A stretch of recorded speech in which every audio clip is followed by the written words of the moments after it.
para você agora. Agora, tudo depende da sua expectativa. O seu coração tem que estar fértil, preparado, porque Deus vai colocar semente, mas um coração fechado, nem semente boa vem a frutificar. Então faça uma oração agora dizendo: eu quero receber para a minha vida a palavra que Deus tem para mim. Amém? Você pode orar agora? Diga: eu quero receber de Deus tudo o que Ele tem para mim, em nome de Jesus. Amém. Pastor Domingos, palavra sua.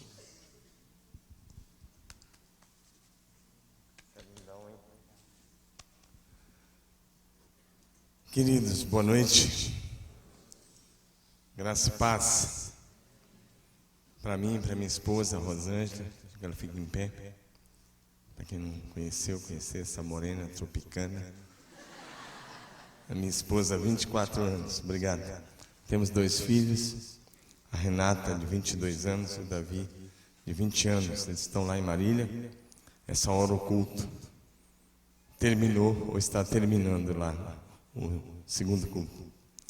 O culto lá é mais cedo. Deve estar terminando. Um privilégio para mim estar aqui, pastor Josué, sua esposa Bianca. Está aí a Bianca? Onde está a Bianca? Ali a Bianca. O Lucas, né? E o Gabriel. Está melhor agora à noite, né, Gabriel? Que legal. Família linda, maravilhosa, que vocês devem continuar amando e amando muito. Esse pastor tem um coraçãozão. Parabéns, pastor, que igreja linda, maravilhosa. Fiquei feliz de conhecer a tua equipe pastoral. É uma equipe muito 10, vocês vão crescer muito. Emerson, né? Que eu não conhecia. Prazer te conhecermos. Fiquei tão feliz de conhecer. Você vai estar lá em Marília, em setembro, se Deus quiser. Não, ele vai estar mesmo, nós acertamos uma data. Vai estar na nossa conferência. Pastor Josué, um dos preletores da nossa conferência MDA, conferência anual, em setembro. E ele vai estar lá com a Fernanda, se Deus quiser. E eu fico tão inspirado em ver vocês. Na verdade, a gente vem, a gente aprende tanto. Eu ainda quero conversar com o Josué sobre alguns detalhes do programa da TV, com o Emerson sobre a quarta profética aí, que eu fiquei interessado. Muito legal. Muito bom. Eu estou falando sobre discipulado, porque o pastor me pediu que a gente conversasse sobre discipulado, mas eu não prego só sobre discipulado não. Mas hoje eu vou falar sobre discipulado com vocês ainda. No sábado à noite nós conversamos sobre mentalidade de conquista da cidade para Jesus. Hoje pela manhã nós conversamos sobre o poder transformador do discipulado no Tadel, uma palavra muito interessante para os líderes. E depois sobre jamais andar sozinho, que todos nós precisamos ser pastoreados um a um, homem com homem, mulher com mulher, moça com moça e rapaz com rapaz. E no culto das 5 conversamos sobre esse mesmo tema. Deus não tem netos. Eu quero conversar sobre isso. E o objetivo desta palavra é muito simples. O primeiro objetivo é que você entenda, você pai, você mãe, que vocês são responsáveis pelo discipulado dos seus filhos. Essa é a primeira coisa. A segunda coisa é que essa igreja está vivendo um tempo tão precioso. Eu tenho dito para o pastor Josué, para a família, mas eu tenho dito em vários lugares do Brasil, nós somos amigos. E eu tenho dito em tantos lugares, né, quando vou ministrar por aí, a gente acaba mencionando as igrejas que estão andando na visão do MDA. E eu tenho dito, e é uma grande verdade. Em breve, poucos anos mesmo, pouco tempo, vocês serão a maior igreja batista do Rio. Amém? Mas isso é só o começo. Eu já fui lá no terreno de vocês, tive o privilégio de pisar lá ontem, conhecer. E eu sei que o pastor vai colocar uma tenda lá para 4.000 pessoas sentadas. Mas sabe de uma coisa que eu creio? Essa tenda enche esse ano. Enche esse ano. E logo vocês vão ter que começar um segundo culto lá na tenda. Mas aí fica melhor, vai caber 8.000 pessoas. Faz um culto para 4.000 pela manhã, 4.000 à tarde. Vocês não vão ficar esse sufoco de um culto, um auditório assim, às 5 ou às 7. Mas aí depois vai ter que começar um terceiro culto, um das 5. E assim por diante. De repente faz uns 7 cultos lá. Lá na Coreia são 7 cultos, queridão. 7, 9, 11, 1 da tarde, 15, 17 e 19 horas. Aqui em Santarém também, na Igreja da Paz Central, são 7 cultos por domingo. E aí tem dia que o Josué vai ter que pregar 7 vezes a mesma palavra. Um dia eu preguei lá em Santarém a mesma palavra 4 vezes. Nem eu não me aguentava mais me ouvir. Sério. Preguei em 4 cultos seguidos. Sabe o que é isso? É bom, interessante. Eu estou vendo até gente de Marília ali, ó, faz assim, que eu estou vendo ali, está aí. Bora aqui no Rio agora, está aí. Bom, Marcelo, que você está aí. Também quero agradecer a Miriam, minha cunhada, meu sobrinho Bruno e a Carol, que estão ali também, né? Faz assim. Legal. Eu tenho parentes aqui no Rio, minha esposa é carioca. Legal, obrigado pela hospitalidade. Vamos ler a Bíblia?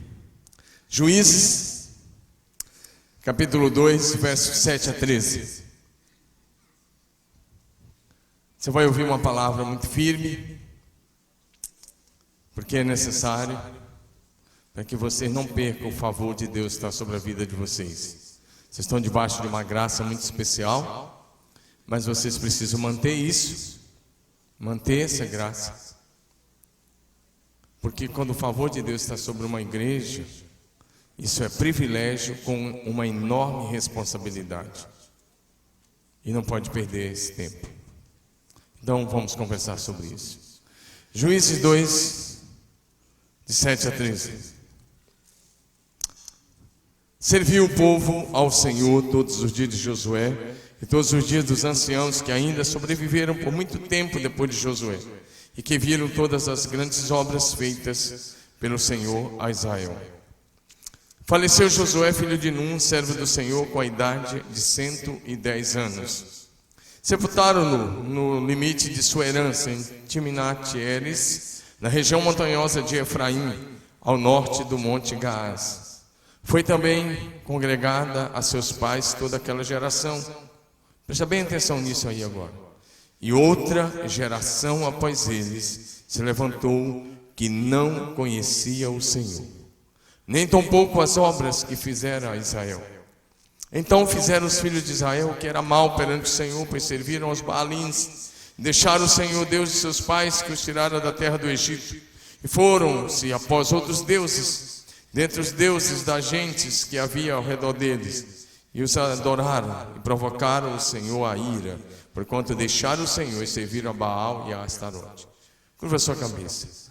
Amado e querido Espírito Santo de Deus, humildemente, nós declaramos a nossa dependência do Senhor.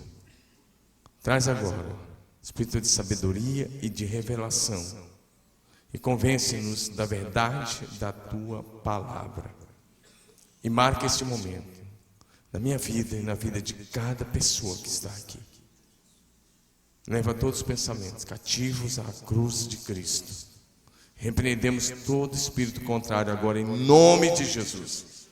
Declaramos o senhorio absoluto de Jesus Cristo nesse lugar. E declaramos também a cobertura do sangue de Jesus sobre todos. E a unção do Espírito Santo. A unção que quebra todo jugo.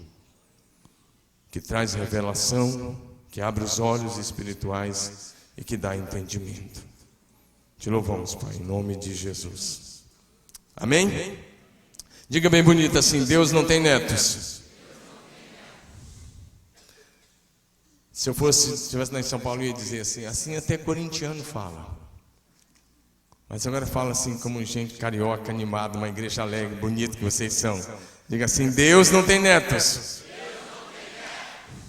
Isso parece até óbvio, né?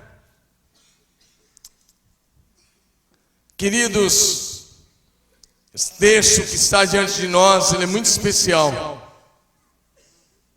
O livro de Juízes, eu particularmente considero o livro mais triste da Bíblia. Porque este livro cobre um período de mais de 300 anos. Um período de altos e baixos na história de Israel.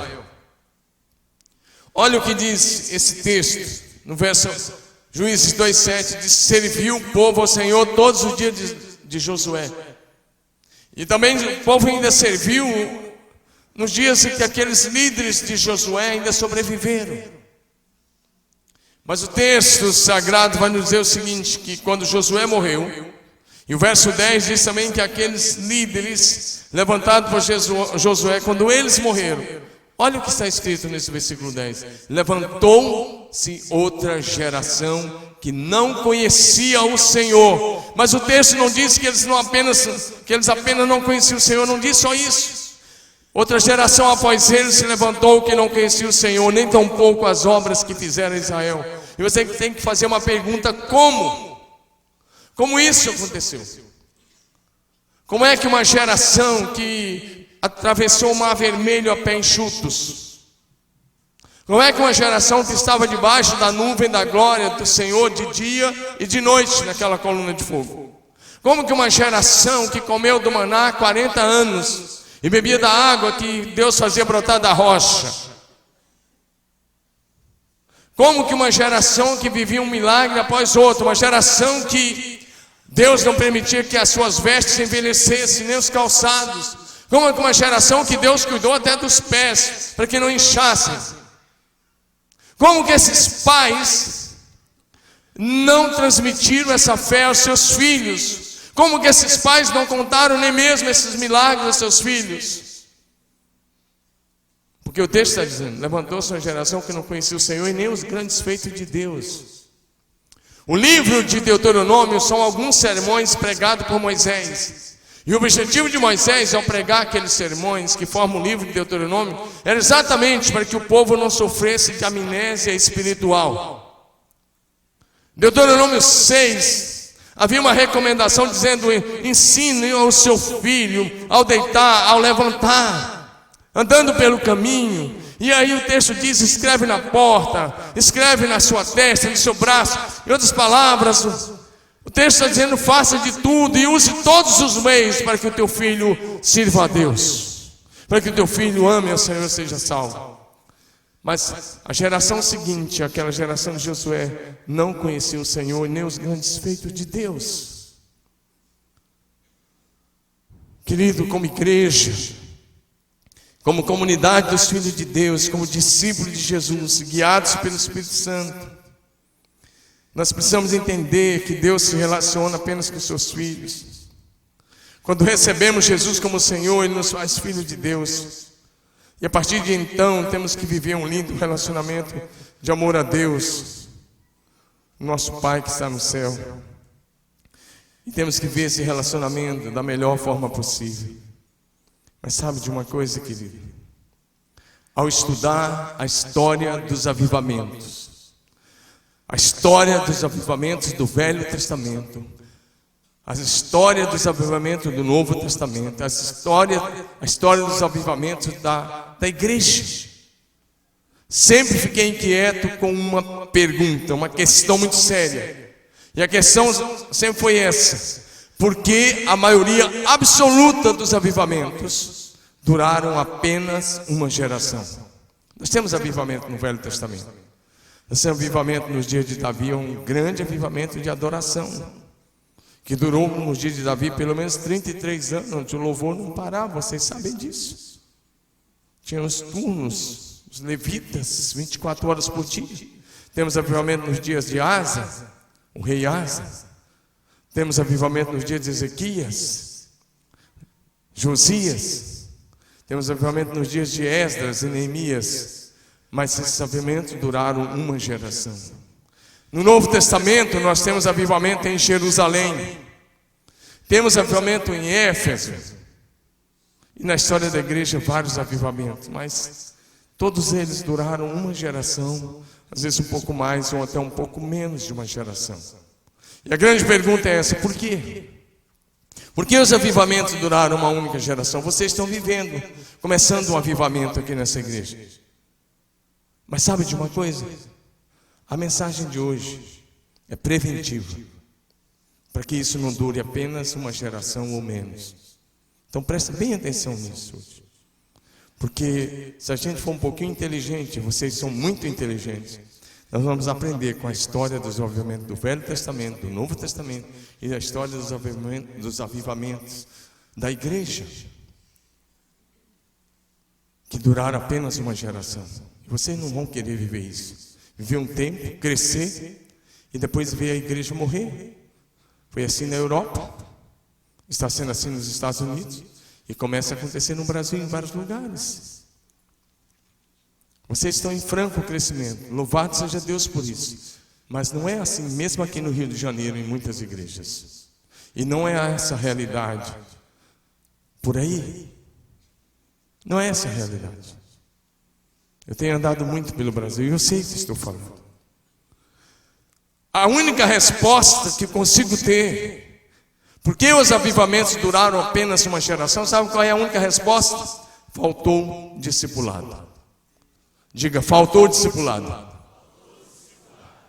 Ou seja, a geração do avivamento fica tão empolgada com o que Deus está fazendo no meio deles, que esquece-se de fazer o básico. Ou seja, discipular a nova geração. Então, quando aquela geração do avivamento morre, o avivamento morre com eles. O avivamento acaba. Em primeiro lugar, então. Então, a primeira coisa é que a liderança de uma igreja que quer viver o avivamento, que não dure apenas uma geração, mas que atravesse gerações. Primeira coisa é que a nossa liderança precisa estar comprometida com o discipulado. E na minha ótica, o discipulado 1 a 1. Mesmo que tenhamos bons exemplos de fé, se não praticarmos o discipulado, comprometeremos a fé da próxima geração. Foi isso que aconteceu com a geração de Josué. Josué foi muito bem discipulado por Moisés. Ele andou com Moisés por 40 anos. Ele foi discípulo de Josué 40 anos. Tanto é que quando Josué o indicou como líder, Deus disse que era ele, não houve questionamento. Mas Josué não repetiu o processo que Moisés havia feito com ele. E mais, os líderes de Josué também não discipularam ninguém. E quando Josué morreu, a liderança dele morreu com ele. E não deu continuidade. Isso foi terrível para a nação. E a nação de Israel viveu mais de 300 anos assim. Quando tinha um juiz que temia Deus, a nação ia bem. Servia a Deus, prosperava. O juiz morria. A nação se afastava do Senhor. E Deus permitia que os inimigos viessem. E aí o que os inimigos faziam? Oprimiam a nação. Às vezes 20 anos, como os midianitas, os filisteus, outros povos. A nação. Então o livro de Juízes ele é triste porque ele mostra o apogeu, que dura alguns anos, e mostra o declínio. O apogeu e o declínio. Vai assim de juiz em juiz. Nós não queremos isso para a igreja. Amém? Nós queremos uma igreja que cresça, que floresça, mas que ela continue, através dos nossos filhos, da próxima geração, através dos jovens que estão aqui. Sabemos que o contexto do livro de Juízes é a teocracia. Teocracia é o governo de Deus. Deuscracia, governo de Deus. Porém, mesmo na teocracia, a liderança deve ser formada através do discipulado. E de preferência, o discipulado 1 a 1, porque os grandes líderes são formados no discipulado 1 a 1. Quando a igreja não discipula, sabe o que acontece quando uma igreja não discipula? Ela substitui o governo do Espírito Santo pelo governo do homem. Ela substitui a teocracia pela democracia. E ela substitui os discípulos servos pelos chefes. E ela começa a achar que o poder dela é político. E foi assim que a igreja se tornou uma instituição e surgiu o papado. O que traz o avivamento é a presença manifesta de Deus no meio da sua igreja. Porém, o discipulado faz com que o avivamento seja permanente. Faz com que o avivamento seja duradouro. É a presença manifesta de Deus e o discipulado que faz a igreja crescer, que faz a igreja multiplicar-se, que faz a igreja ser saudável, dinâmica, relevante e atraente. Vocês são uma igreja saudável, vocês são uma igreja relevante, atraente, mas isso precisa permanecer. Amém? Não pode ser uma bolha que acontece e depois passa. Sem discipulado é só uma bolha. Nosso grande problema é perdermos a presença manifesta de Deus, o nosso Pai, e deixarmos de praticar o discipulado. A igreja, ela erra muito quando ela perde essas duas coisas. Se ela perder a presença manifesta de Deus, quando você vem para um culto como esse, você tinha que estar na expectativa tão grande. Quando a igreja primitiva se reunia, todos eles tinham uma expectativa: o que Deus ia fazer naquele ajuntamento, o que Deus ia fazer naquele culto. Presença manifesta de Deus é diferente. Querido, a maioria dos cultos que eu vou por aí, no meio das igrejas evangélicas, eu vejo um culto que está diante da onipresença de Deus. Isso é uma coisa, culto diante da onipresença de Deus. Diante da onipresença de Deus, você está em qualquer lugar da terra. Mas culto onde há a presença manifesta de Deus é outra coisa. Onde o Espírito Santo é livre para agir. E aí o extraordinário de Deus acontece. E aí o sobrenatural se manifesta. Amém? Querido, o grande problema da igreja é perder a presença manifesta de Deus. E o segundo grande problema é deixar de praticar o discipulado. Quando você perde a presença manifesta de Deus, você adora a adoração. Você apenas canta. Você apenas coloca a expectativa em pessoas. Você apenas cumpre dia e horário de ritual religioso. Mas quando você tem a presença manifesta de Deus, cada culto é um encontro face a face com o Pai. Posso ouvir um amém melhor? Face a face com Deus, diante do trono. Lucas capítulo 3, se você puder abrir a sua Bíblia, eu vou apenas mencionar e vou tentar ser rápido. Em Lucas 3, de 1 a 4, ele cita o nome do imperador do mundo da época, Tibério César. Ele cita o nome dos governadores da Palestina, de Israel. E ele cita o nome dos dois sumos sacerdotes, Anás e Caifás, porque já estava se praticando aí o nepotismo. O sogro nomeou o genro lá. Mas quando ele cita isso, ele disse: nesses dias apareceu João Batista pregando no deserto da Judéia. Olha para mim agora, que você olhou para a Bíblia, olha para cá. Esse texto está dizendo uma coisa para nós. Eu quero fazer uma pergunta: por que João Batista teve que clamar no deserto? Você já leu esse texto? Você já se perguntou? Olha para esse texto e faça uma pergunta ao texto: por que João Batista teve que clamar no deserto? Se ele era filho de sacerdote, ele era filho de um sacerdote chamado Zacarias. Zacarias e Isabel eram da linhagem sacerdotal de Arão, eram da tribo de Levi, da linhagem de Arão. Ou seja, tudo certo. Então João Batista tem direito de se vestir como sacerdote. E João Batista teria direito de pregar no templo, filho de sacerdote, da linhagem, da tribo de Levi e da linhagem de Arão. Você já se perguntou por que João Batista teve que clamar no deserto? Sabe qual é a resposta? Porque João Batista era a voz de Deus e não tinha espaço para Deus no templo. Não tinha espaço para Deus no templo. E quando Deus não encontra espaço nos nossos cultos, Ele usa até uma pedra para clamar fora do templo. Mas a obra de Deus continuará sendo feita apesar de nós. Então naqueles dias de João Batista, quem quisesse ouvir a voz de Deus tinha que deixar Jerusalém, entrar pelo deserto afora e achar um cara que tinha direito de se vestir como sacerdote, mas que se vestia de maneira estranha, com pelos de camelo, e que comia gafanhoto e mel silvestre. Mas ele era a voz de Deus. Com ele estava a palavra de Deus. Querido, que ninguém saia do Rio de Janeiro ou da Barra da Tijuca, dessa região, para ouvir a voz de Deus em outro lugar. Porque vocês têm um homem aqui que ele é a voz de Deus. Amém, amados? Tem uma equipe pastoral que é a boca de Deus, que é a voz profética de Deus nesse lugar. Amém? Graças a Deus você não precisa se retirar daqui. Mas eu vou em tantos lugares. E o culto começa.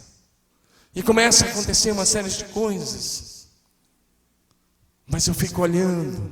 E a gente que tem um pouco de percepção espiritual, um pouco de discernimento, a gente vê tudo acontecendo mas Deus não está presente. Não é a realidade de vocês aqui. A presença de Deus é muito nítida nesse lugar, amém? Muito nítida nesse lugar. Não é realidade aqui, mas é realidade na maioria das igrejas por onde eu tenho passado, no Brasil e fora do Brasil. As pessoas se tornaram muito mais religiosas do que qualquer coisa. Eu poderia citar tantas coisas, mas eu não vou citar. É assim que o Velho Testamento termina, mostrando Deus expulso do templo. Sabe como é que o Novo Testamento termina? O Novo Testamento termina mostrando Jesus do lado de fora da igreja. Não falou, pastor, você está mostrando só coisa errada. Não, é para a gente aprender com a história. O Velho Testamento termina mostrando Deus do lado de fora do templo. Deus estava com João Batista no deserto, mas no templo tinha sacrifício, tinha um louvor, tinha ritual religioso, tinha tudo, todo formalismo. Eles sabiam como a máquina funcionava, eles só não sabiam mais atrair a presença de Deus. Esse é o grande problema. Quando a liderança se torna executivo de Deus, e os pastores e líderes se tornam os grandes executivos de Deus sem Deus. Essa é a dura realidade de boa parte da igreja evangélica brasileira.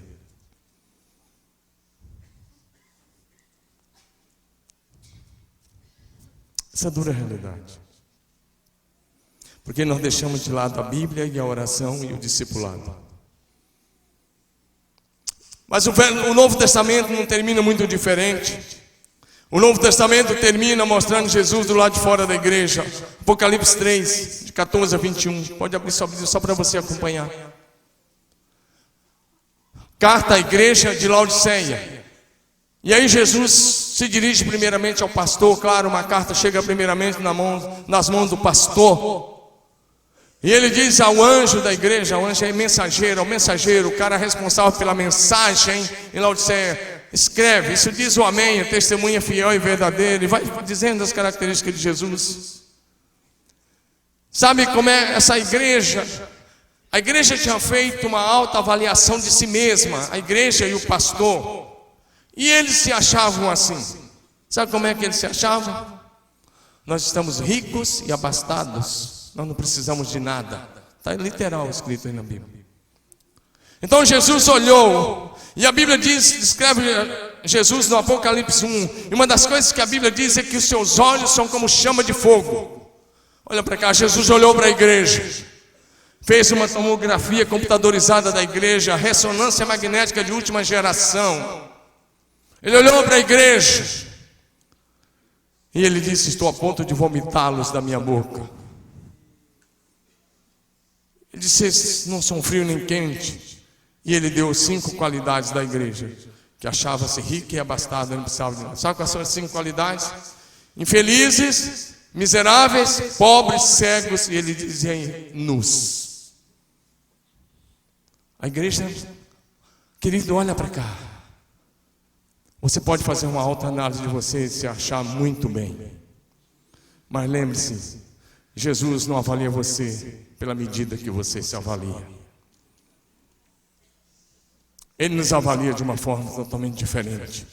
O padrão que ele usa não é o padrão humano. Ele disse: infelizes, miseráveis, pobres, cegos e nus. E ele disse: vocês querem riqueza? Compre de mim o verdadeiro ouro, colírio para os olhos, que estão cegos. E ele foi além e disse: e roupas, que vocês estão nus. Claro, é uma linguagem espiritual. Mas olha o verso 20. Sabe, queridos pastores estão aqui me ouvindo. Uma coisa que às vezes a gente aprendeu lá no 4 Leis Espirituais, em outros lugares, e a gente aplica. Funciona, mas não é correto usar Apocalipse 3:20 como para finalizar o projeto de salvação. Você está evangelizando alguém, aí você fala, você quer fazer o apelo, aí você usa alguns versículos e finaliza com Apocalipse 3:20. Eis que estou à porta e bato. Se alguém ouvir a minha voz e abrir a porta, entrarei em sua casa, com ele cearei ele comigo. Querido, olha para mim. Esse versículo não foi escrito para evangelizar ninguém. Esse versículo não foi escrito para um não crente. Essa carta foi para uma igreja que tinha muito dinheiro no caixa, que tinha pastor, que tinha tudo funcionando, a ponto deles acharem que não precisavam de nada. Então não use esse versículo fora do contexto, porque é uma aberração. Isso foi escrito por uma igreja. Esse texto foi escrito por uma igreja que tinha coral, que tinha pastor, que tinha tudo funcionando, mas não tinha Jesus presente no culto. Não tinha Jesus presente. É como se tivesse toda essa multidão aqui e Jesus estivesse do lado de fora da porta, batendo e dizendo: pessoal, estou aqui do lado de fora. Se alguém aí ouvir a minha voz e abrir a porta, eu entrarei em sua casa. Eu vou cear com ele comigo. Sabe qual é a ideia desse versículo? É você preparar a janta ou o almoço, convidar Jesus e ele sentar com você à mesa e comer com você. Cear. É assim que o Novo Testamento termina. É assim. Por quê? Porque a igreja estava satisfeita sem a presença de Jesus. A igreja de Laodiceia estava satisfeita com um bom caixa, com o funcionamento da máquina administrativa, sem a presença de Jesus. Isso é o pior que pode acontecer com uma igreja. É quando a máquina funciona tão bem administrativamente, você sabe como fazer tudo. Você já sabe como fazer a ordem do culto. Você sabe como fazer o louvor e dar até aquele efeito especial na guitarra, no teclado, na bateria, para puxar aplauso, para o pessoal levantar a mão e aplaudir. Sabe tudo. Mas você não sabe atrair a presença de Deus. Porque a presença de Deus se atrai com muita oração, arrependimento, coração quebrantado e vida no altar.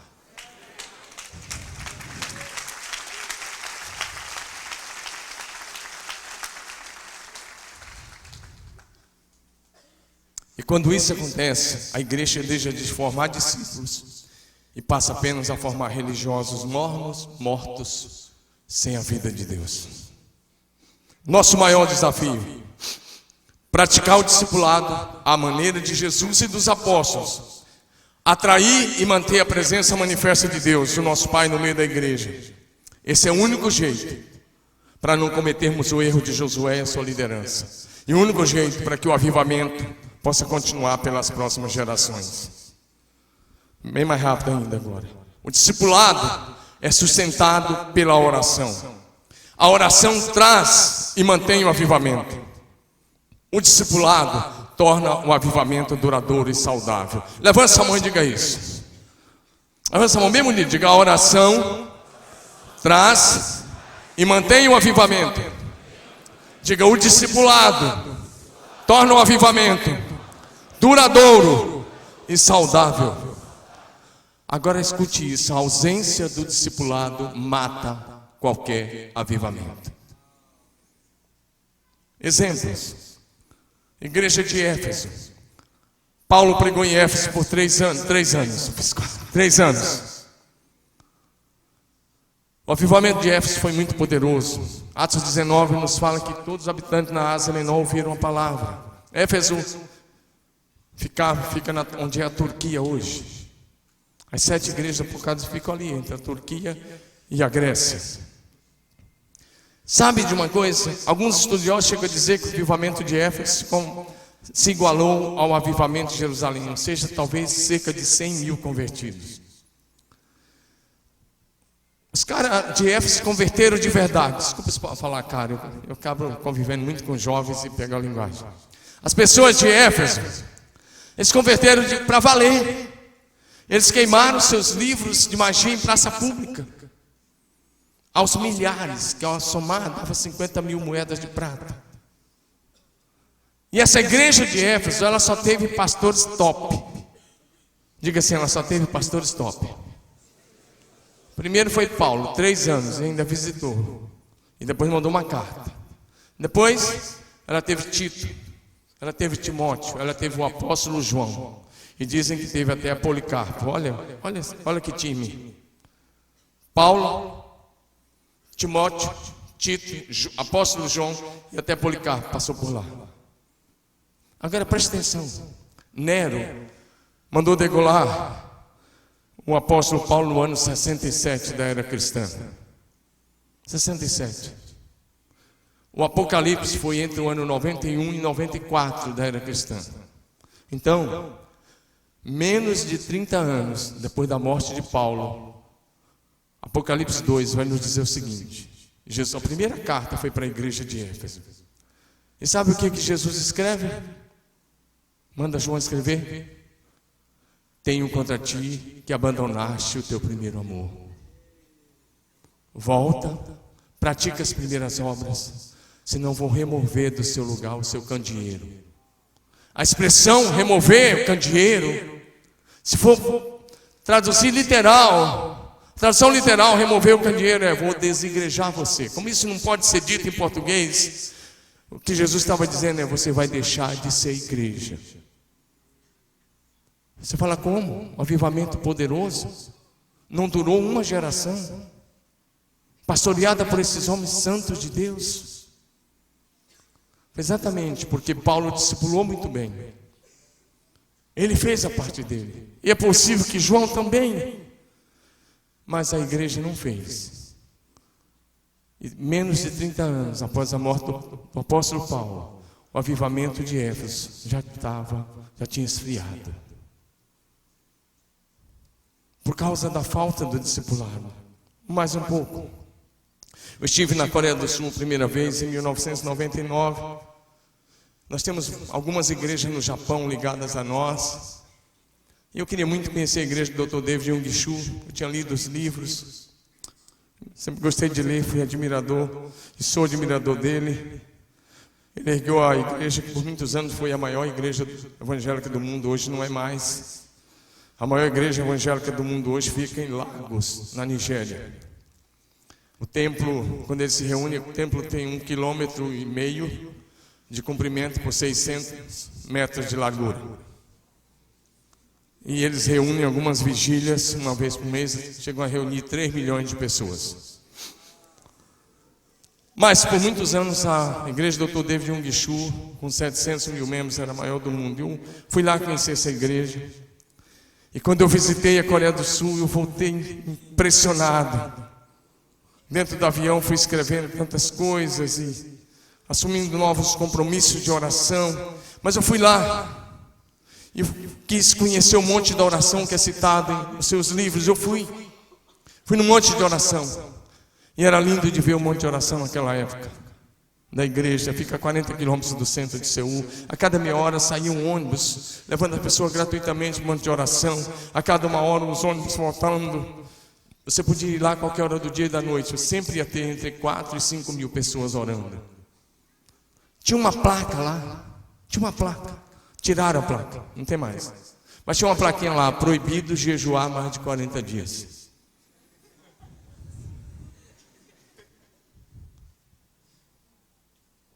Ano passado eu fui à Coreia 2 vezes. O pastor Josué foi comigo na segunda vez. Primeira vez eu estava indo para o Japão visitar nossas igrejas e fazer um congresso de igreja em células com nossas igrejas no Japão. Então paramos na Coreia e ficamos uma semana. Então nós tínhamos uma agenda, cada dia conhecendo algumas igrejas. Conhecemos várias igrejas. Igrejas boas, presbiteriana, batista, metodista, holiness, Assembleia de Deus e assim por diante. E fomos um dia no Monte da Oração. Fomos pela manhã e ficamos lá um bom tempo, almoçamos lá. Ficamos uma boa parte da tarde. Lá tem um templo para 5 mil pessoas sentadas no Monte da Oração. Tem tantas coisas, seminários, centros de missões. E eu olhei o templo. Devia ter umas 500 pessoas no máximo. Sendo bem otimista, tinha um pregador. E eu andei por aquelas celas de oração que outrora eram todas lotadas. A impressão que me veio à mente era mais ou menos a frase: aqui jaz. Aqui jaz. Eu não estou dizendo que acabou, mas ficou muito claro isso. Mas você fala, como? Eles oraram tanto. O avivamento começou lá em 1960, durou quase 50 anos. O Dr. David Jung Geshu foi tão usado para abençoar milhares de igrejas, milhares de pastores. Ele já não é mais o pastor há 6 anos, um outro pastor. E a resposta que eu tenho é: eles não discipularam. Eles fizeram células muito bem. Eles oraram por um tempo muito bem. Mas já não oram como antes. E eles não discipularam a nova geração. Onde você tira esses 2 ingredientes, oração e discipulado, o avivamento morre. Eles abandonaram a oração. Nós estávamos ouvindo o pastor Yun, que é pastor da igreja do momento lá, seu. Essa igreja tem apenas 27 anos, que ela começou na casa do pastor com uma célula. Essa igreja tem mais de 10 mil células. E ela tem mais de 200 mil membros locais. Ele vai pregar para vocês. Eu espero que não seja aqui. Vai ser na tenda, né? Estamos trazendo o Yun esse ano ao Brasil. Ano passado ele veio também. Eu tenho um amigo coreano. Eu não falo a língua dele e ele não fala a minha, mas ele é meu amigo. É verdade. Conheci ele ano passado em abril. Fizemos contato. Nós temos um missionário coreano lá em nossa igreja, que dirige o nosso seminário. E é verdade. E fizemos contato, ele veio ao Brasil, nós fomos lá, depois ele veio ao Brasil, conhecido Josué, e nós fizemos uma agenda para ele. Esse ano ele vai vir ao Brasil, e ele vai pregar lá em Marília, em Curitiba e aqui na Central, só nessas 3 igrejas. Então vocês têm o privilégio de ouvir um homem que tem problemas sérios de saúde, mas um homem que vive um milagre a cada dia, que ora de 5 a 8 horas por dia, no mínimo. Vocês vão viver com ele, conviver com ele. Eu espero que vocês entendam, Josué. No mínimo para 4, 5 mil lá, vocês vão superlotar esse negócio lá. Havia na Coreia 42 montes de oração, que é onde as pessoas oravam 24 horas por dia. Hoje só restam 2 montes de oração 24 horas por dia. Ainda é da igreja do Evangelho Pleno, que foi a igreja do Dr. David Jung Geshu, e esse monte de oração da igreja batista, do pastor Yun. As igrejas da Coreia, todas elas tinham oração 5 horas da manhã. Poucas delas têm hoje. E por isso o avivamento foi-se. Quando paramos de orar, quebramos o nosso relacionamento com Deus e nosso Pai. Então a presença de Deus se vai. Mas quando paramos de discipular, nós comprometemos o futuro da igreja, a grande comissão e a fé da próxima geração.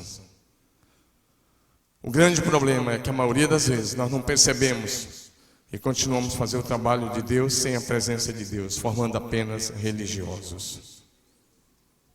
A essência do discipulado na visão do MDA é amor, cuidado, oração fervorosa, paixão ardente por Jesus e pelas almas. Levante sua mão e diga isso. Nós estamos caminhando, vamos lá um pouquinho. Levante sua mão e diga: a essência do discipulado, diga, é amor, cuidado, a oração fervorosa, a paixão ardente por Jesus e a compaixão pelas almas perdidas. Queridos, o objetivo dessa palavra é que nós possamos voltar ao Novo Testamento, a essência do Evangelho, e possamos frutificar, geramos muitos filhos para Jesus. Em terceiro e último lugar, o discipulado garante a fé da próxima geração. O discipulado garante a fé da próxima geração. O discipulado garante a continuidade do avivamento da geração dos nossos filhos biológicos e nossos filhos espirituais. Somente o discipulado garante a fé verdadeira para a próxima geração. O discipulado bíblico é um relacionamento de paternidade espiritual. Queridos, se nós não entendermos isso, nós não vamos discipular. Discipulado não é um encontro formal, apenas religioso. É relacionamento pai e filho. meus discípulos, mesmo pastores. Eu fico impressionado, eu tenho discípulo de 60 anos. E eles ligam para mim na hora do discipulado, ou pelo Skype, papai, papai, a princípio eu ficava tão constrangido. Até que eu entendi que discipulado é paternidade. Paulo dizia, Timóteo, meu verdadeiro filho na fé, Tito, meu filho na fé. Paulo chamou de filho, até mesmo um escravo. Quando ele escreve a Filemon, ele pede para liberar o filho dele. Ele disse, libera esse filho, ele é muito precioso. Amém? Nossos filhos espirituais são aqueles que correrão com a mesma visão, para que a gente não cometa o erro que Josué e seus líderes cometeram. Eles darão continuidade à missão de Jesus. Eles darão continuidade. É o discipulado 1 a 1 que garante a continuação do nosso ministério.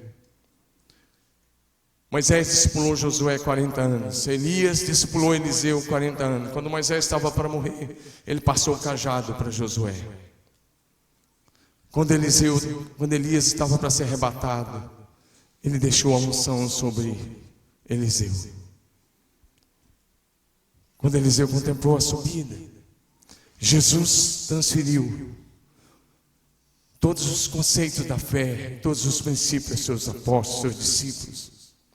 Onde a igreja morreu no mundo, ou onde a igreja está morrendo no mundo ou no Brasil, é porque não houve ou não está havendo discipulado 1 a 1. Quando não há discipulado, o avivamento dura apenas uma geração. O grande erro de Josué foi não discipular alguém, como Moisés havia feito com ele. O Josué tinha esse problema desde cedo. Lembra daquele episódio? Quando Deus mandou Moisés escolher 70 líderes, e ele escolheu, 2 não vieram para frente da congregação. E quando Deus tirou da unção que estava sobre Moisés e derramou sobre os líderes, profetizaram. Mas 2 tinham ficado lá no acampamento, Eldade e Medade. E eles começaram a profetizar lá no acampamento, que receberam a unção que estava sobre Moisés. O que Josué fez? Foi lá e disse, Moisés, manda eles pararem, estão profetizando. O que Moisés falou? Você está com ciúme por mim? A cabeça de Moisés era diferente. Sabe o que Moisés disse? Tomara que todo o povo do Senhor fosse profeta. O Senhor derramasse o seu Espírito sobre todo o povo. Esse é o coração de um pastor. Levantar uma igreja de profetas. Não desses que ficam distribuindo profetada por aí, não. Mas daqueles que são verdadeiros profetas, proclamadores das boas novas do Evangelho de Jesus. Mas Josué não. Proíbe. Por isso ele não discipulou. Querido, eu quero concluir só dizendo algumas coisas. No país de Gales, a história do país de Gales, eles viveram um avivamento poderoso no início do século XX. Mais de 90% da população frequentava as igrejas evangélicas. Tudo começou com um jovem que começou a orar dizendo, Senhor, encurva-me, Senhor, encurva-me. Mas sabe de uma coisa? O avivamento foi tão poderoso, que as pessoas perderam o interesse pelo futebol, pelos bares. Não estou dizendo separar de torcer, não. Estou dizendo que aconteceu lá, tá? Mas sabe de uma coisa? Alguns anos depois, um pastor muito especial, chamado Luiz Palau, ele foi ganho para Jesus através de um missionário galês. E ele resolveu ir no país de Gales para agradecer à igreja por ter mandado um missionário para a Argentina. Ganhou, ele se tornou um evangelista internacional, muito famoso. E quando o Luiz Palau chegou lá no país de Gales, para a tristeza dele, ele viu que agora menos de 1,5% dos galeses frequentam as igrejas evangélicas. Menos de 1,5%. Uma geração depois do avivamento. Então Luiz Palau fez um filme, voltou para os Estados Unidos e fez um filme que não tem em português, mas tem em espanhol. Depois, quem sabe, você pode baixar. Eu não vi o filme, mas eu li alguma coisa sobre o filme. E o filme tem exatamente esse tema: Deus não tem netos. E o Luiz Palau diz: onde a igreja não discipula, o avivamento dura apenas uma geração. E quando aquela geração morre, o avivamento morre com eles. Você fala: pastor, o que isso tem a ver? Tem a ver que vocês estão vivendo um momento tão lindo, mas vocês têm que prosseguir em direção ao avivamento. Você tem que orar cada vez mais, discipular cada pessoa que Deus enviar, cuidar bem de cada pessoa, os pais discipulando os filhos, cada rapaz cuidando de outro rapaz, cada moça de outra moça, e assim por diante, cada homem de outro homem, cada mulher de outra mulher, a partir de cada célula, se é possível. Nós fazemos isso em Marília. Toda semana eu checo quantas duplas discipuladas nós temos, toda semana. Eu sei quantos nós temos e como estão acontecendo, por causa dos relatórios que nós recebemos das células, que são tão importantes. Eu posso te dizer, se eu abrir meu iPad, quantos duplas discipulados nós temos hoje em Marília. Posso te falar. Está aqui. Eu recebo toda semana um relatório. Sabe por quê? Nós não queremos perder nenhum. Nós queremos pastorear com qualidade. E nós queremos garantir a próxima geração. Eu quero concluir dizendo duas coisas. A primeira é: Jesus sabia que a sua missão seria avaliada por sua capacidade de reproduzir a si mesmo. Essa era a única maneira do seu ministério continuar e a sua missão ser cumprida na terra. Foi por isso que ele escolheu alguns homens improváveis aos olhos da sociedade da época. Treinou-os, discipulou-os, capacitou-os, e eles se tornaram os mais aprovados dentre os filhos dos homens. E tem uma história com ele. Uma história com ele sobre isso. Diz que Jesus voltou para a glória. E quando ele voltou para a glória, houve uma reunião no céu. Isso é uma história com ele, tá bom? E é isso que um dos anjos, talvez o Gabriel, olhou para Jesus e falou: Jesus, o Senhor confiou o discipulado das nações, aqueles 12 homens lá, aqueles homens, 12, porque agora tinha o Matias, né? Mas que houve aquele silêncio e Jesus respondeu: sim, confie aqueles 12. Aos discípulos. O silêncio foi maior ainda, então o anjo arriscou mais um. Senhor, e se eles falharem, qual é o plano B? Um silêncio um pouco, e Jesus disse: não tem plano B. Querido, Jesus acredita em você mais do que você mesmo acredita em você. Ele confiou a mim e a você o discipulado das nações. Ele está contando com vocês para discipular os habitantes dessa cidade. Vocês têm alcançado muito, mas Deus tem mais. Pede-me e eu te darei as nações. Eu quero dizer uma coisa aos pais, por último aqui. Dia dos Pais, eu compartilhei uma palavra sobre colocar a casa em ordem. E eu preguei essa palavra lá na minha sala tem um símbolo do pastoreio, que é um cajado de madeira de 2 metros, é maior que eu, bem maior. Eu preguei essa palavra com um cajado na mão. Pedi meus filhos para ficarem em cima do palco. Meu filho toca bateria, toca bem. Eu posso dizer, eu sou suspeito porque sou pai. Esse era um dos principais bateristas da igreja. E o meu ministro de música tem um ouvido muito afinado. O Emerson sabe. Porque ele produz a voz, né, o vocal dos discos do CD da Fernanda Brum. Mas ele toca bem. Minha filha canta no grupo musical. Eu pedi para eles ficarem em cima. E eu preguei sobre a transferência do cajado, porque numa corrida de revezamento, sabe qual é o horário de maior perigo? Lembra da equipe americana na China, Olimpíada da China? A equipe americana era a favorita e 2 vezes a equipe deixou o cajado, o bastão cair, porque naquela hora que o velocista está correndo, ele tem que fazer esse movimento e quem vem atrás tem que pegar o cajado e não pode deixar cair. Então eu coloquei meus filhos em cima do palco. Eu disse isso para eles, que eles são envolvidos na igreja, muito envolvidos. Meu filho deixou de jogar futebol por causa do envolvimento com a música na igreja. Mas naquele dia eu preguei com um cajado na mão e eu terminei dizendo: filho, eu quero só um compromisso diante dessa igreja. Uma multidão bem grande. Aquele domingo à noite, a Rosângela também.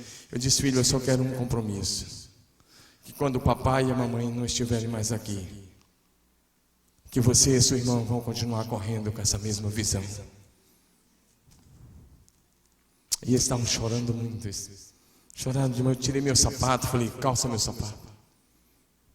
Se você assume isso, calça o sapato. O sapato nem dava direito para o pé dele, porque ele calça um número maior que eu, ele tem 1,85 m, mas ele calçou. Eu falei: então toma o meu cajado, pega o microfone, fala que você vai correr com a visão, custe o que custar, nem que custe a sua própria vida. Ele pegou o microfone e falou: aconteça o que acontecer, nós vamos dar continuidade, porque eu não quero que a fé seja sepultada comigo. Eu não estou aqui apontando o dedo para Josué em nada, mas estou dizendo que faltou discipulado. Querido, você pode fazer o que você fizer, se você perder seus filhos, não valeu a pena. Os pais que estão aqui, as mães, levante sua mão bem alta, feche seus olhos e faça uma declaração. E os futuros papais também, levanta a mão.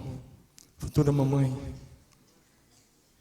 levanta bem alto, feche seus olhos. Diga assim: nós não geramos filhos. Diga bonito: nós não geramos filhos para povoar o inferno. Diga: nós geramos filhos para povoar o céu. Declare: meus filhos são mais filhos de Deus do que meus. Diga: eles darão continuidade à missão de Jesus até que Ele volte. Aleluia.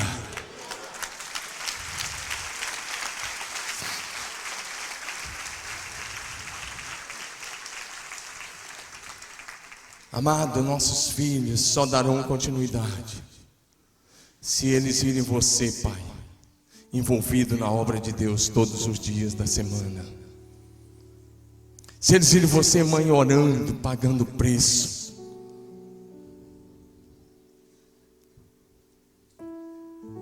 Se eles virem você chorando pelas almas.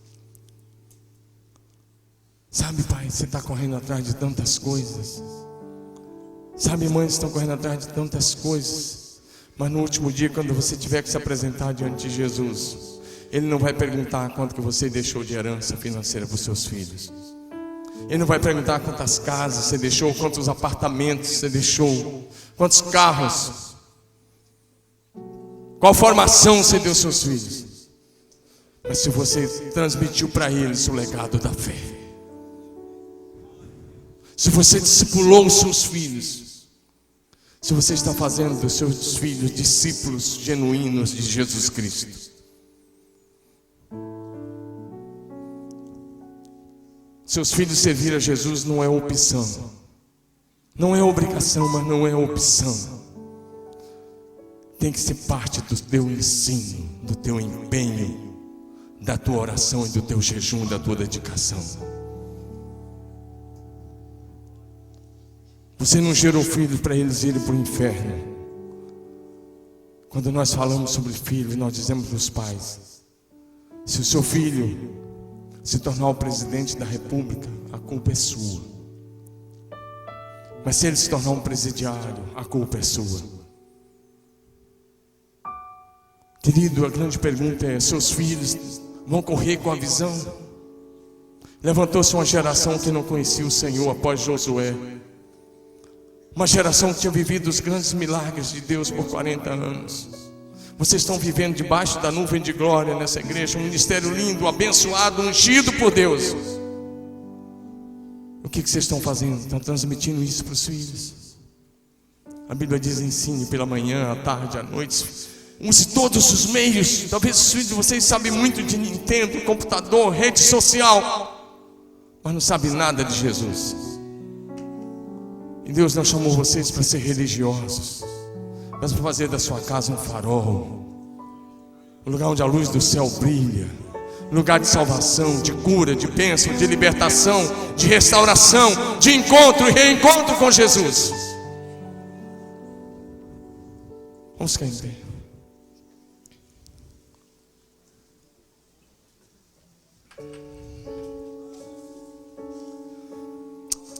Sabe, querido, esse culto não pode encerrar se você não se comprometer, antes de você se comprometer com o discipulado, como estilo de vida. Antes de você se comprometer de que você vai atrair a presença manifesta de Deus sobre a sua casa. Às vezes o culto é frio porque na casa você é frio. Deixa eu encerrar dizendo uma coisa. Você olha para mim, querido, olha bem aqui para mim. Nós não somos, eu não quero chamar atenção para mim, eu não gosto disso. Mas sabe o que é que nós fizemos lá em casa? Um quarto só para oração. Se você for na minha casa lá em Marília, eu vou te levar para você conhecer um quarto só para oração. Nós fizemos uma torre de oração, um quarto onde ninguém dorme, não tem nada a não ser lugar de oração. E nós colocamos muito bem organizado, com cortinas, tudo certo, onde a música não para. Nós deixamos um computador ligado, lá com o pendrive com mais de 1000 músicas rodando o dia todo, às vezes a noite toda. E todo dia, para a glória de Deus, 5:10, nós estamos lá, eu e minha esposa orando. E orando por nossos filhos biológicos, por nossos filhos espirituais, pela igreja, pelos pastores que eu conheço e por aqueles também que eu não conheço. Querida, você quer mais de Deus? Tira o tempo da TV, porque Deus não vai falar com você diante da TV. Corta aqueles programas da internet. Tira lá aquelas coisas, para de acessar aquele site que você sabe que você está acessando. Para de viver uma vida dupla e vive uma vida completamente consagrada a Deus. Completamente. Uma vida santa. Deixa o teu filho te ver orando. Ensina o seu filho a orar e a andar com Deus. Esse é o maior legado. É a maior herança. É o que de melhor pode acontecer com você. Todos aqueles que querem fazer esse compromisso, eu quero convidar que você se ajoelhe aí onde você está. Se for possível, se ajoelhe, só se for possível. Olha, eu quero fazer um compromisso de que a fé não vai morrer comigo. A fé não vai morrer.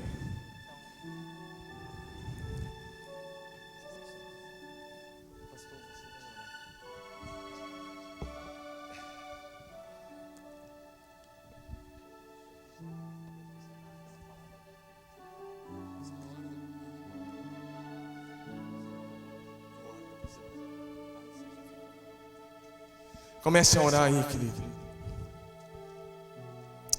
Comece a orar aí onde você está. Lá pelo telão, os que estão assistindo pela internet.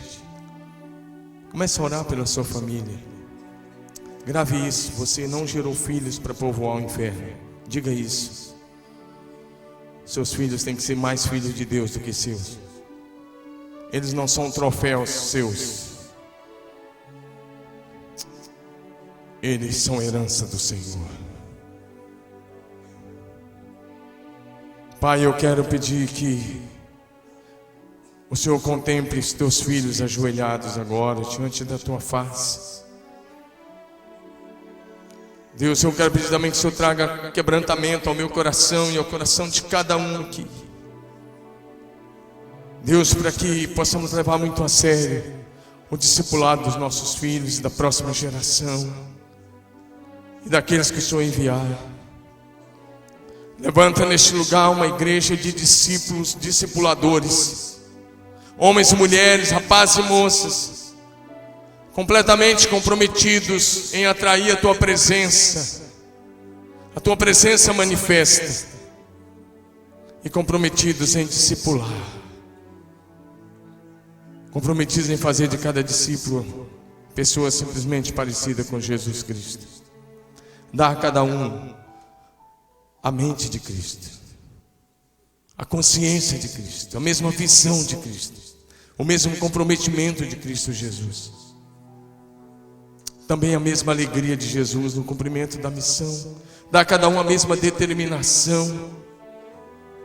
Deus, eu oro que o Senhor tome cada pai, cada mãe, cada filho, cada pessoa que aqui está. Deus, que a nuvem da Tua glória esteja pairada sobre essa igreja, sobre cada célula, sobre o pastor Josué, sua esposa Bianca, seus filhos Lucas e Gabriel, e assim sobre cada família dessa igreja. Deus, que nenhum dos filhos, dos membros da Tua igreja se perca, que nenhum só pereça, mas que todos possam ser agentes de transformação nessa cidade, que todos possam ser, ó Deus, homens e mulheres segundo o Teu coração, levantados pelo Senhor, para marcar a história dessa cidade e para transformar essa cidade para Cristo Jesus. Obrigado pela Tua graça, pelo Teu favor, que é nítido sobre essa igreja. Obrigado pela graça e pelo lindo ministério que o Senhor tem dado ao pastor Josué e a sua equipe. Mas, Pai, ora que o Senhor dê muito mais. Ora que o Senhor multiplique os discípulos comprometidos nessa casa, os discípulos leais, fiéis. Multiplique, Senhor, os discípulos nessa casa. Multiplique os discípulos. Pai, Teus olhos passam por toda a terra, o Senhor está contemplando agora. Multiplica cada um, Deus, para que essa igreja possa frutificar. E Deus, que essa igreja possa expandir o seu ministério por toda essa cidade, por todo esse estado, pelo Brasil, pelas nações. Amplia a influência ministerial dessa igreja, desse pastor, para os 4 cantos da terra.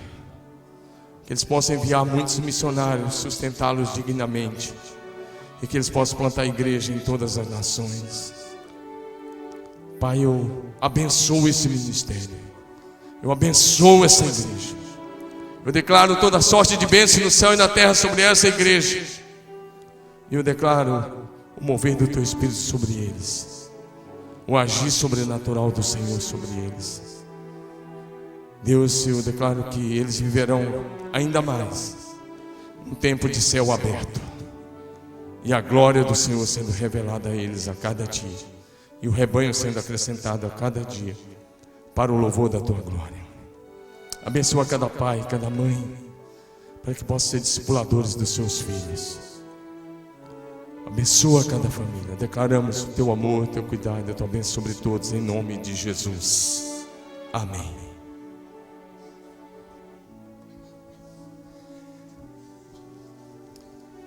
Nós estamos nos momentos finais da nossa imersão ministerial, mas eu queria que você olhasse para cá agora, me desse 2 minutos.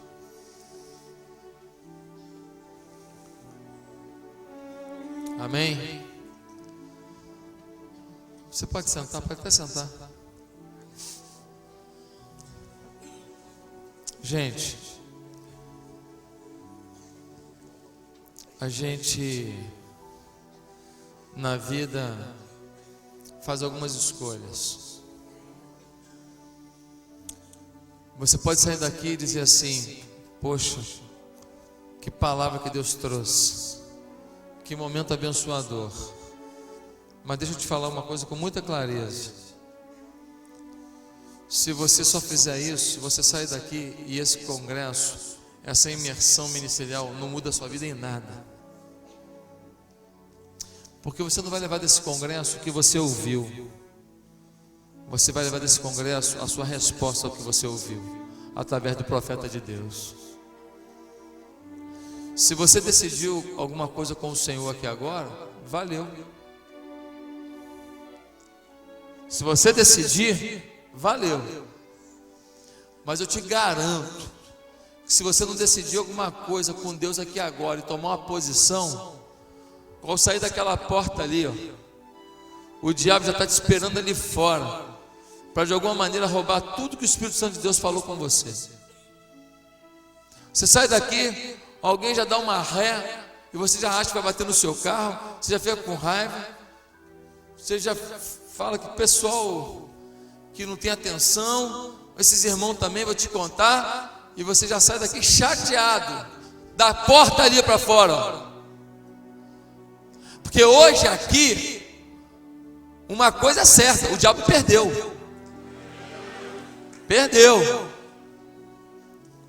Porque tem gente que tomando posição. Queria chamar os pastores de rede. Vem para cá os pastores de rede aqui para frente.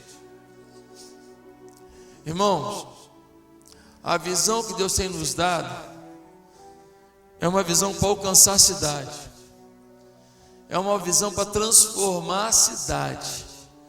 É uma visão para que o prefeito se converta a Jesus, o governador se converta a Jesus, os deputados, os vereadores, os empresários, os pedreiros, as manicures. É uma visão para o poder de Deus tomar conta da cidade. Nós cremos nisso,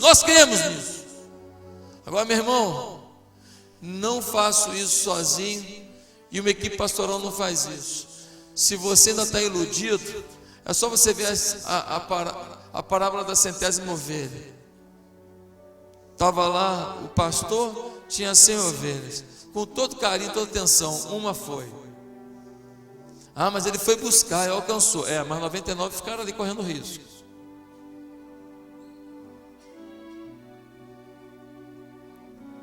E quando foi buscar, como é que aquela ovelha estava? Talvez estivesse ferida, talvez com uma pata quebrada, talvez aleijada. Todo o cuidado do pastor não restauraria o movimento daquela pata. Se cada um de nós não assumimos seu papel, se cada um de nós não falar assim, calma, eu quero crescer, e para eu crescer, eu preciso deixar alguém sem influência de Deus na minha vida. O pastor de manhã falou uma frase muito poderosa. Ele disse: o sucesso do discipulado não tem a ver com a qualidade do discipulador, mas com a atitude do discípulo. Só quero ser discipulado se for pelo pastor Domingos. Quem que não quer? Todo mundo quer. Vai fazer fila. Mas pode ter uma pessoa, um Zequinha, que vai ser um instrumento mais poderoso da sua vida do que o pastor Domingos. Porque ele não vai dar conta de cuidar de todo mundo. Ele tem um limite. Vai ter lá. Aquele cara ali, aquela mulher ali. Mas é nova convertida. É nova convertida. Mas eu me deixei ser abençoado através daquela vida. Eu aceitei ser discipulado por aquela pessoa. O nosso sonho aqui na igreja é que cada pessoa seja discipulada. E que cada pessoa diga, pelo menos de um eu vou cuidar, eu vou discipular todo mundo, porque nós não queremos que aquilo que Deus nos deu hoje aqui, a próxima geração não receba. Papai e mamãe, Deus não tem netos, não foi essa palavra? Deixa eu te falar uma coisa. Dificilmente, espiritualmente, os seus filhos serão maiores do que você. Dificilmente. Os filhos vão se apaixonar por Jesus, pelas vidas, pela igreja do Senhor, dependendo do que vem, do que sentem em você. Você quer um homem de Deus na vida da sua filha? Você quer que a sua filha seja uma mulher de Deus? Você quer que o seu filho seja um cara que faz escolhas à luz da vontade de Deus? Então, deixa eu te falar uma coisa, assuma o seu papel. Você como pai e mãe, você tem que andar de joelho diante do Senhor.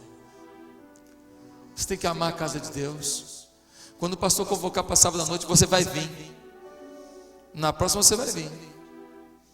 Quando ele convocar para 6 da manhã, você vai vir. Lá na Coreia, 5 da manhã. O que nós queremos com Deus, irmãos?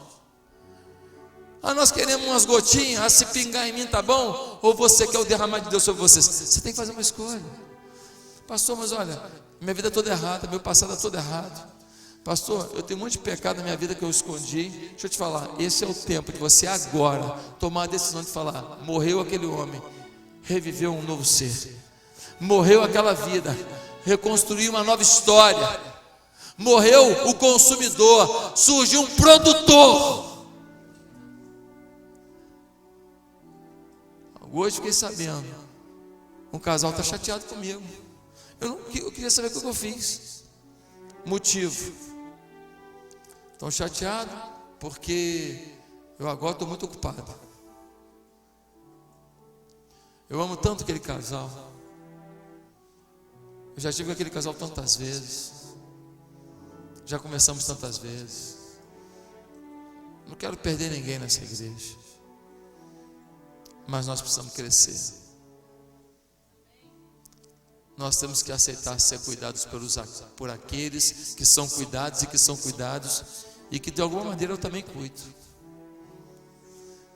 Quando alguém chegar lá na sua casa fazer uma visita, chegou lá o cuidado de uma comunidade. Quando alguém te visitar no hospital, chegou lá a visita de uma família. Não precisa ser JR. Seria muito bom para mim se eu conseguisse ir a todos os lugares, todos os momentos. Queria te falar mais uma coisa. Às vezes eu chego aqui e eu cobro deles o relatório, e eu fico muito chateado. Sabe por quê? Porque eles têm que ficar ligando para os outros para falar assim: e o relatório, irmão, a gente já tem que passar dessa fase. Você é um líder de célula, você está pastoreando vidas, você tem um chamado de Deus, você está exercendo uma função poderosa. Aí ficam os pastores ligando: está ali os relatórios que eu tenho que entregar para o pastor Josué. Chato isso, gente. É no relatório que a gente consegue entender o que está acontecendo, ver o termômetro. Opa, pouco visitante. Opa, menos MDA. Opa, GE. Pastor, nem sei o que é GE. Pois é, não vem no Tadel. Irmãos, o Tadel é uma convocação para a igreja inteira. Ah, pastor, a partir de hoje, todo líder de célula tem que vir para o Tadel trazer 6 pessoas. Pastor, minha célula só tem 5, então pode trazer 5, 100% de aproveitamento. Tudo bem. 6 pessoas. O líder, normalmente o líder às vezes é casado, solteiro já é 5 mesmo, porque ele não é casado, mas o líder às vezes é casado, ele vem ele com a esposa, mais um auxiliar com a esposa, um outro auxiliar com a esposa, treinando 2 pessoas. Você tem que vir para o Tadel com 6 pessoas, para a gente se preparar, para a gente se antenar, e a gente aprender a cuidar de gente. Cuidar de gente não é fácil não é tão simples assim não, irmão. Cuidar de gente envolve esforço, envolve suor, compreensão, perdão, paciência. Se você não estiver sendo tratado e lapidado, você não dá conta não, você não suporta não, porque é complicado. É complicado você dar e muitas vezes a pessoa simplesmente ignorar. Aí um dia que você não pode dar, pronto, você não vale mais nada. É duro, mas a gente vai amar essas pessoas. Aqui nós não vamos abrir mão de ninguém, mas nós precisamos cuidar de todo mundo, e você precisa fazer a sua parte. Amém? Então, eu queria que vocês honrassem os pastores de rede. Queria que você chegasse para os pastores de rede e falasse: ó, está aqui meu relatório. Os supervisores, eu não vou chamar aqui na frente que não vai caber agora. Os líderes de célula, quando eles cobram, gente, olha, todo mundo lá, tal hora, vamos lá, vamos fazer o treinamento. Irmãos, vamos valorizar a visão. E que a partir de hoje, cada pai aqui marque dia e hora para discipular seu filho. Cada mãe aqui marque dia e hora para discipular sua filha. E que cada pessoa aqui assuma um desejo. Vai chegar na célula essa semana e falar assim: quem é que vai me discipular? Você vai procurar um discipulador na célula. Você vai apertar o líder de célula. Líder de célula, eu quero meu discipulador. Amém, líder de célula? Você já sabe que vai ser apertado, porque nós vamos cuidar de muita gente. Irmãos, você consegue sonhar com isso? Pastor, mas o meu sonho era minha empresa prosperar. Você vai ser um empresário bem sucedido, mas pastor também. Ah, mas eu sou músico. Um músico e pastor. Ah, mas eu sou piloto, pastor. Eu sou pedreiro, colher de pedreiro ali e a palavra do lado. Oi, galera, antes de começar aqui a obra, vamos orar. Você já pegou seu celular já e colocou aí no seu celular meio-dia para despertar? Eu não lembro se não botar no celular, eu não consigo lembrar. Acho que meio-dia vai dando fome e minha consciência fica meio limitada. Então, ele toca todo dia meio-dia. Quando toca, está escrito assim: momento avivamento. Irmãos, com quem você tiver, você vai ministrar nessa hora. Já desse estava com a pessoa, aí tocou, falei: tocou aqui, pô, o negócio da igreja. Esse momento eu tenho que orar. E você que está aqui, eu posso orar por você? Aí o cara ficou assim: Já imaginou? 2.300 pessoas que compõem a nossa igreja, todo mundo fazendo isso.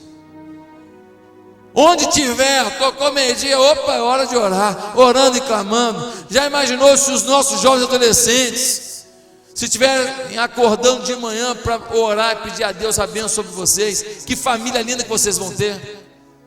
Já imaginou? Vocês clamando a Deus pela família de vocês, pelos pais de vocês. Ah, pastor, eu estou acordando para ir por Face, para ver qual é a última foto daquela gatinha ou daquele gatinho. Queria falar para a minha juventude: eu acredito que vocês vão santificar a vida de vocês, esperar em Deus. Namorar, beijar não é tudo. Coisa mais importante agora é vocês consolidarem o caráter cristão na vida de vocês. Deus vai honrar vocês, vai fazer de vocês grandes homens, grandes mulheres. Vocês vão impactar a terra, vocês vão ter todos os recursos necessários para completar sonhos que vocês sempre tiveram. Mas Deus quer a fidelidade de vocês. Pais, vamos investir. Queria convidar a igreja inteira para ficar de pé. Queria chamar o pastor Domingos e a pastora Rosângela aqui à frente, por favor. É o último momento, mas nós temos que honrar esse casal. Quem pode me dizer que foi uma bênção a imersão? Amém? Então temos que honrar. Pastor Domingos é essa pessoa singela, irmã Rosângela, pessoa simples de coração, mas de grande impacto para a nação. Eu queria que a igreja inteira estendesse a mão agora para a gente abençoar a vida desse casal. Vamos profetizar sobre a vida deles, porque nós precisamos deles, homens e mulheres assim, para levar a mensagem, o recado de Deus para essa nação. Santo Deus, nós estamos aqui como igreja, aqui dentro pela internet, lá fora na tenda, essa multidão com as mãos estendidas em direção ao teu servo Domingos e tua serva Rosângela. Primeira palavra nossa é de gratidão, porque eles se permitiram ser instrumentos poderosos do teu Espírito, porque eles decidiram pagar o preço, Senhor, de acordar na madrugada e clamar ao Espírito Santo de Deus e buscar a face do Senhor e dizer: Deus, usa-me. E o pedido que nós queremos fazer agora, Senhor, é que o Senhor multiplique as bênçãos, os milagres, o conforto no coração. Ó Deus, a tranquilidade na alma, que o Senhor amplie a visão espiritual, e que o Senhor dê, ó Deus, a tua filha, ao teu filho, um ministério ainda maior do que eles estão sonhando. Que o Senhor faça coisas que eles não poderiam imaginar, que venham coisas lá de fora do Brasil, que eles nunca sonharam, para as mãos deles. E que eles consigam lidar com isso e glorificar o nome do Senhor, e que o estado de São Paulo tenha um mover de Deus através dessa igreja PIB de Marília. Senhor, abençoa os seus filhos, guia sua filha e seu filho na vereda da justiça, para que os seus pais tenham a alegria do Senhor a cada dia. Nós como igreja rogamos ao Senhor, milhares de pessoas nessa hora, abençoa teus filhos, com gratidão no coração e com fé no coração nós oramos, em nome de Jesus, amém. Amém.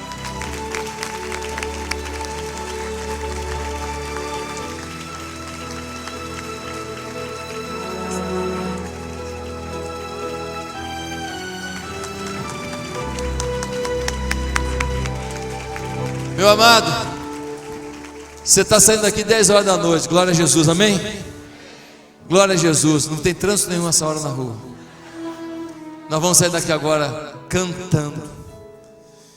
E você não vai reclamar da hora coisa nenhuma, hein? Você não vai reclamar. Você vai dizer assim, glória a Deus. Deus agiu ali, amém? E nós vamos sair daqui glorificando. O que nós vamos cantar? Porque dele por ele. Agora, quem quiser ir saindo. Mas eu vou cantar uma vez inteira aqui sem sair, porque tá bom demais. É o que eu digo, pela internet não é a mesma coisa. Foi mal, sorry. Vamos lá? Porque dele, por ele, para ele são todas as coisas. Aleluia. Porque dele, por ele,